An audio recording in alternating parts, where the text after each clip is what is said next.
I'm like, oh no, I've seen this before. This is worse than a fumbled snap. I think this is the last load. I have no idea how this machine works, I'll be totally honest. Did you ever think you'd be out stripping in your fields? You have a lot of clothes on for being a stripper.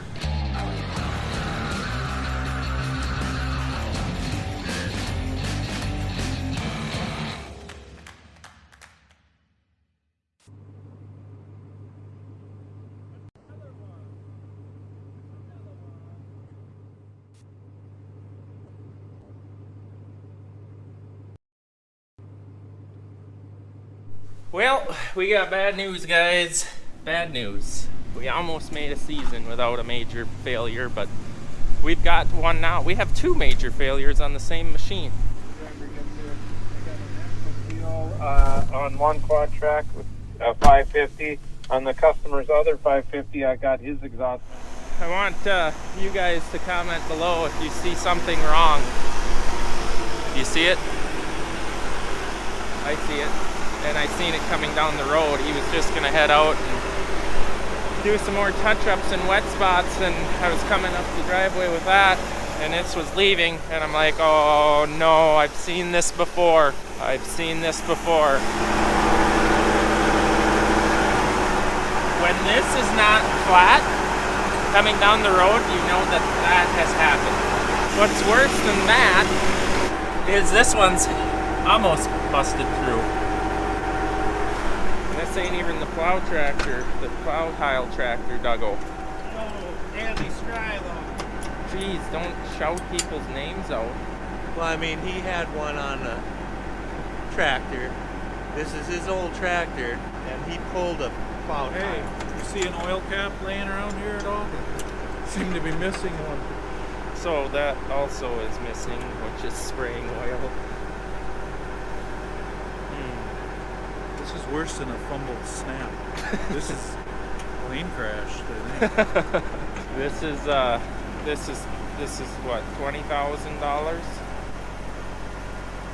I was just commenting, I think in like the last video, that these old girls, they like to work for us, but they like their $60,000 repair bills. I think it's the previous owner's fault. Oh, yeah. There was nothing I did. I'm calling Andy up. Yes. He'll pay for it. We won't mention last names, but Andy. Andy, this is Andy's fault.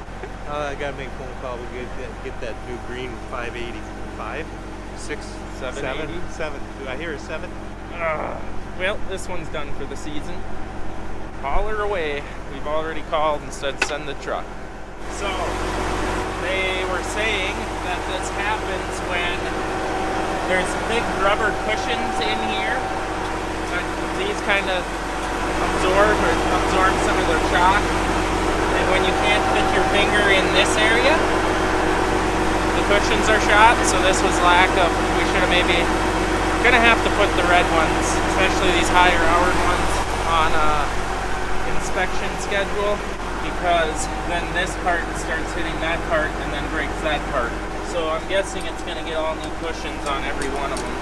So we can't blame anyone but one of the owners, Randy. He's been running it for the last few days.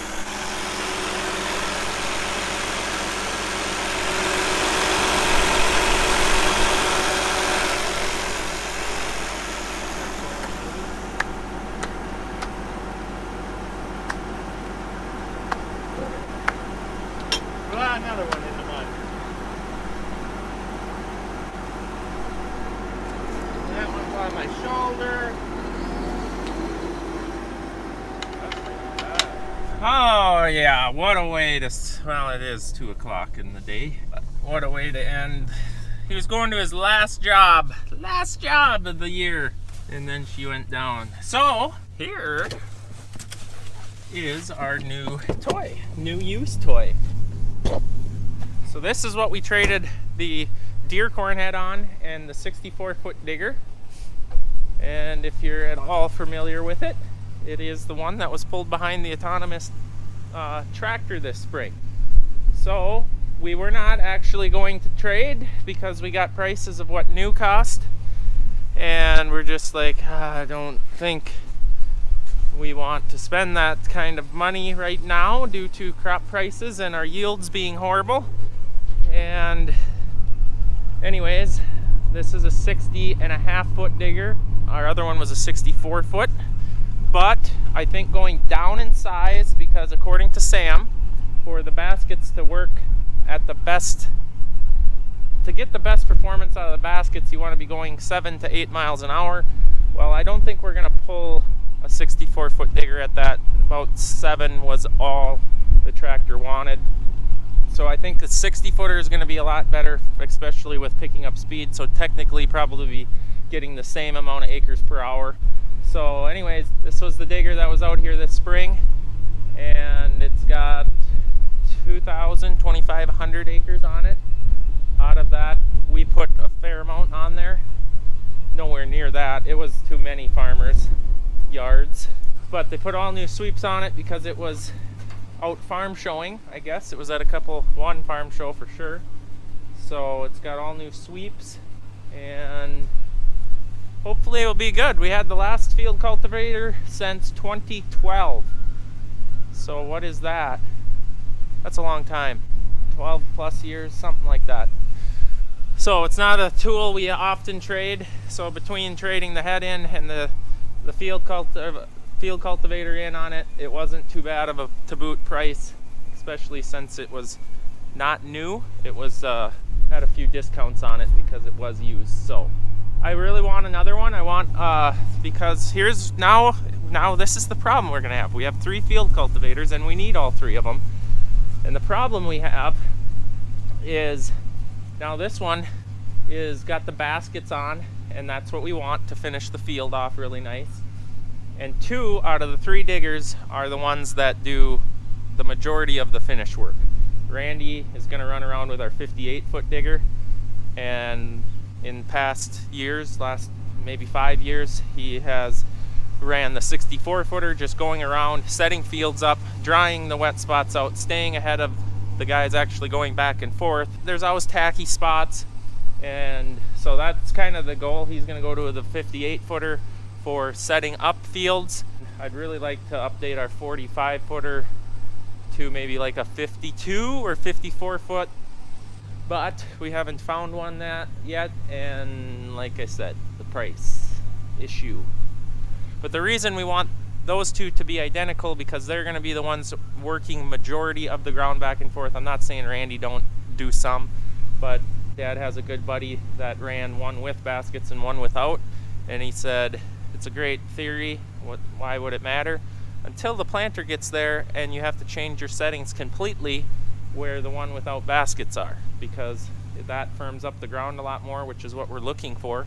But that's going to cause issues, because if this digger does half of the field, or they're jumping around, skipping around out there, and you got to totally reset the planter for downforce, maybe closing system, row cleaners. It's going to get to be a lot of monkeying around and open up opportunities of major screw-ups with planters. So that's the theory and thought behind it. I'm super excited to be upgrading. The other one was fine. It just, we really like the basket and really want to get into having rolling baskets, but don't want to pay for it. That was a really long rant, but there was a lot of information in that. I hope that you guys find value in stuff that we talk about, because we give out a lot of free knowledge. I think anyways. But yeah, that's our thought process on the field cultivators for next spring. We are in look for like a 52 or 54, because we currently 9530 currently pulls a 45, and that was a digger that we've had about the same amount of time. I think that 2013 area, 2012, 2013 era is when we got that, and we were pulling it with a 300 horsepower tractor. Well, now we don't own any 300 horsepower tractors that are ever going to do tillage, so upsizing that machine, buying the same size back would just be foolish, because odds are we are never going to be pulling it with a 300 horsepower tractor again. So upsizing to something that fits the 9530 better, I think, is a wise choice. The second issue we have with that new digger is we have red tractors, so none of the true set stuff is going to work So we're either going to have to outfit a quad track with the setup and put a remote valve on that digger so that we can use that technology, or we go back to having single point height control and manually adjusting the pressure on the baskets. That choice has not been made yet because it's like at least $10,000 to do that, and for that money it's maybe just worth turning the crank on the digger for a while. All these choices. Maybe we just got to get a green tractor. I know Dale, our salesman, is really working us on that, but I don't like the price of those either. Choices. And now we have probably, like, realistically, I know that tractor's going to go in, and I think that it's like $10,000 to fix one track frame, so the two, likely 20. Then the other two tracks will probably need to be rebuilt, the bushings, so that's probably, I'm gonna expect 30. But they have no debt against them, so you can justify it that way. Alright, I just got dropped off at the truck. We are personally all done fertilizing. We have, actually Eric has 2 fields that are being strip tilled. So I've never personally been up close to how this works. It's going to be a new experience. Basically what this machine is doing, instead of broadcasting the fertilizer all over every square inch of the ground, the fertilizer actually gets put into these little strips here, and then come springtime, that's what that cultivator slash rotary hoe that he has bought that we have to probably be building this winter, because now we actually strip tilling is for, because then in the spring, instead of working this, we'll just use that rotary hoe spaced every 30 inches apart to dry out this strip. So I'm interested.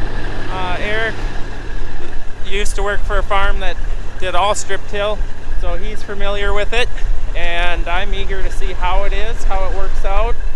The only thing I will say about it is if there's some of our land that you'd never make strip tilling work on, but there's some that it would, obviously. This stuff, our southern ground, it would work, the eastern stuff would work. So I'm eager to see. The thing I do see is how slow it is. No offense to him or to the industry, but when you can go out into the field and use the ProForce and spread like 100 and some acres an hour versus this thing that does, well, depending the rate, he was saying 30 to 50 acres an hour. And I know he was saying there's bigger models, but yeah, just a different way of farming. He got into a program, so he's trying it out, I guess. And I am eager to see how it works. It should work just fine, I would think. Okay, I'm going to get another load of fertilizer for him. He's got 110 acre field to do after this 80. He's got 20 acres on the west side of the ditch. That was actually a black bean field. First black bean field we harvested this year. Waiting for the light to change. It could be a while. But there's no line. I think it's late enough where most people are wrapping up, probably done. So I'm now very glad that we got 3 hoppers on this Norwood trailer. We could have had a 4 bin, but we chose to go with a 3 bin. Eric is putting P, K, and N on, and I guess he's going to split apply. He's going to put some N on with his pre, and I don't know, he might put some more N on side dressing it. Maybe. I heard rumors of that. I do not know for sure. But that is how he's going to get his N on. He's putting 50% of it down now, and then I think his spring pre will be some, and then possibly side dressing some in, probably with the hire these guys to spinner spreader it on. I don't know, but I heard that was something he was talking about. But that's another thing with side dressing is how, or strip tilling is how do you get your N out there, because now he's been waiting to have this strip tilling done until the ground temperature gets cool enough to get the N in the ground and it don't disappear. So there's another thing that would happen, be an issue if you did a lot of acres like this. But it's new bad process for us, so we're learning. We're all learning. Oh, I'm being filled. I feel it. hopper number 2. I think this is the last load. Got our paperwork saying what's in what hopper. I think this is it. Could it be it? Are we done? So I just rolled the scale, the outbound scale. I have no idea if you're supposed to or can just use it whenever, but I wanted to know what we were grossed. I don't know how full the trailer is, but we were at 78,000, basically right on. So with this setup, we could legally go to 89,500, I believe. So if the trailer's not full, we could get more, but this is all we need for that field, I believe.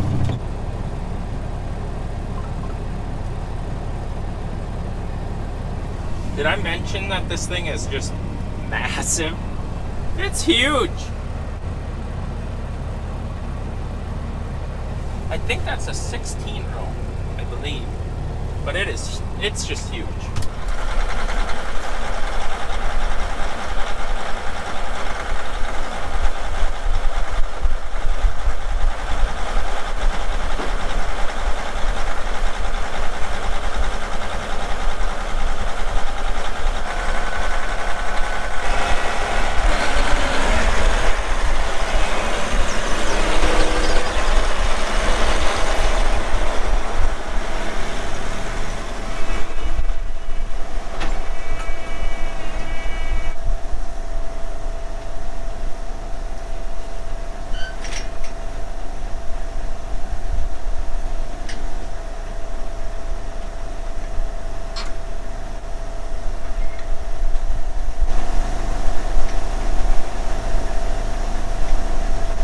My second load and I'm already professional.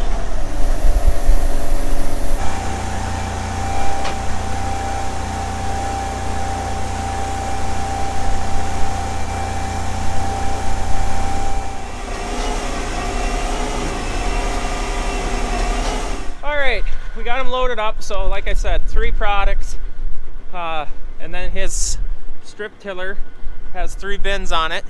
So we put each product in the correct bin, and then he puts the rates in for each bin, and then it applies it all in the same row in the furrow thing that it makes with. I have no idea how this machine works. I'll be totally honest. I get the gist of it, but yeah. Anyways, all 3 of those fertilizers get blended together on its way through the tubes into each row, and then you plant directly on that strip. All the strip till guys are like, it's not this complicated to understand. But I'm not a strip tiller. And that's why I'm shivering. 32 degrees with a northwest wind at about 20 miles an hour.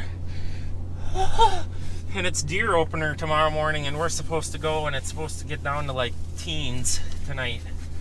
I think Ali will be sleeping in a little bit. So we got the 2008 model. There's 0 light. Wow, look at that light. How about if I do this here?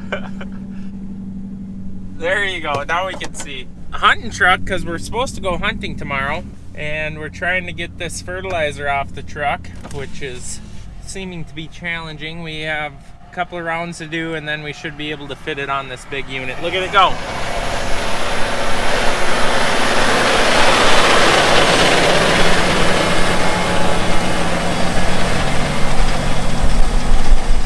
Did you ever think you'd be out stripping in your fields? You have a lot of clothes on for being a stripper. Well, you gotta wear many layers, I've been told. So never did I think that I used to have to stay up till like 3-4 in the morning to get fall tillage done so I could go deer hunting the next morning. Those days are gone. They're not really gone because here I am again. Well, it's nowhere near 3 in the morning, but well, I'm supposed to be packing my lunch, preparing my lunch, getting my big snow outfit ready because it's going to be colder than a you-know-what, and we're out stripping. Is it bad to drive on the strips like it is tillage? Eric don't care. That's fine. Well, we're going to coyote out here. So. Does the camera show the cutting job? Black beans. Oh my god, that's horrible.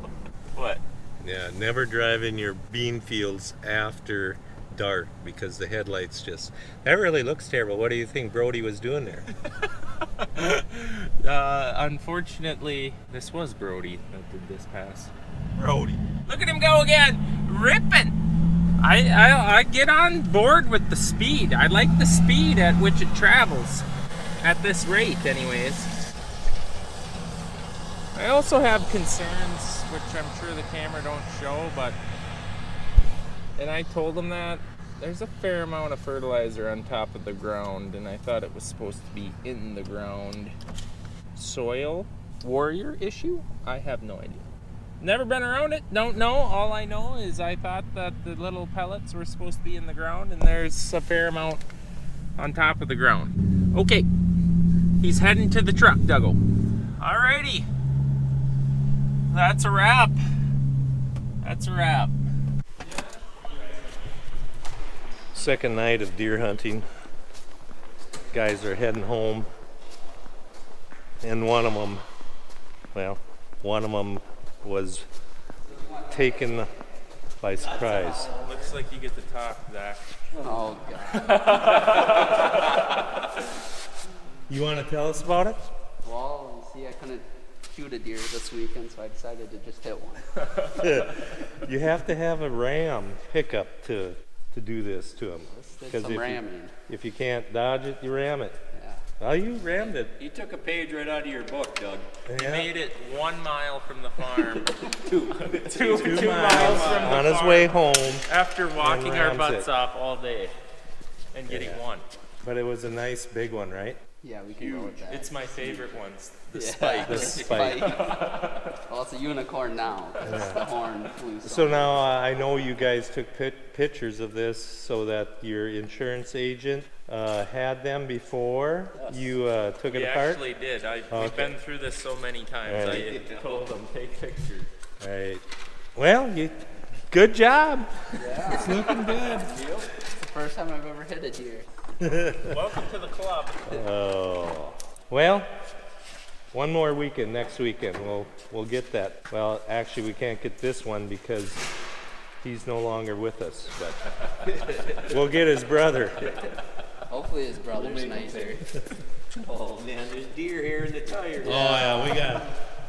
It's never good when you have to give the tire a haircut.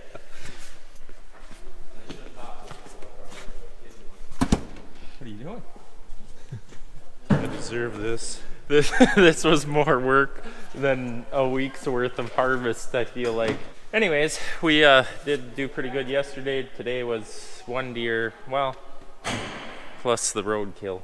Thanks for watching. Hope you guys enjoyed it. We'll see you guys next time.